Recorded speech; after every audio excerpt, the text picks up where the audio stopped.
Cakupan psikologi pendidikan. Psikologi pendidikan pada asasnya adalah sebuah disiplin psikologi yang khusus mempelajari penelitian dan membahas seluruh tingkah laku manusia yang terlibat dalam proses pendidikan. Itu meliputi tingkah laku belajar oleh siswa, tingkah laku mengajar oleh guru, dan tingkah laku mengajar belajar oleh guru dan siswa yang saling berinteraksi. Inti persoalan psikologi dalam psikologi pendidikan tanpa mengabaikan persoalan psikologi guru terletak pada siswa. Pendidik pada hakikatnya adalah layanan yang khusus diperuntukkan bagi siswa. Oleh karena itu, ruang lingkup pokok bahasan psikologi pendidikan selain teori-teori psikologi pendidikan sebagai ilmu, juga berbagai aspek psikologis para siswa, khususnya ketika mereka terlibat dalam proses belajar dan proses mengajar belajar. Secara garis besar, banyak ahli yang membatasi pokok-pokok psikologi pendidikan. Pokok bahasan psikologi pendidikan dibagi menjadi 3 macam, yaitu 1. Pokok bahasan mengenai belajar yang meliputi teori-teori, prinsip-prinsip, dan ciri khas perilaku belajar siswa dan sebagainya. 2. Pokok bahasan mengenai proses belajar, yakni tahapan, perbuatan, dan peristiwa yang terjadi dalam kegiatan belajar siswa.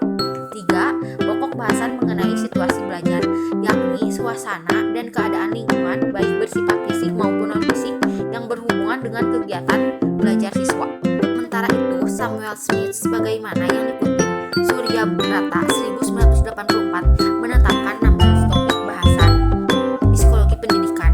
Dari ke-16 pokok bahasan itu konon telah dikupas oleh hampir semua ahli yang telah diselidiki, walaupun porsi jumlah bagian atau jatah yang diberikan dalam pembahasan tersebut tidak sama. Dari rangkaian pokok bahasan versi Smith dan 3 pokok tentang jelas bahwa masalah belajar learning adalah masalah yang paling sentral dan vital. Inti dan amanat penting dalam psikologi pendidikan dari seluruh proses pendidikan, kegiatan belajar merupakan kegiatan yang paling pokok. Hal ini bermakna bahwa berhasil tidaknya pencapaian tujuan pendidikan banyak berpulang kepada proses belajar siswa, baik ketika ia dalam kelas maupun di luar kelas. Selanjutnya, walaupun masalah belajar merupakan pokok bahasan sentral dan vital, tidak berarti masalah-masalah lain tidak perlu dibahas oleh psikologi pendidikan, khusus mengenai proses belajar mengajar. Para ahli psikologi pendidikan seperti Barlow 1985 dan Brophy 1990 mengelompokkan pembahasan ke dalam 7 bagian. 1. Manajemen ruang kelas. 2. Metodologi kelas atau metode pengajaran. 3.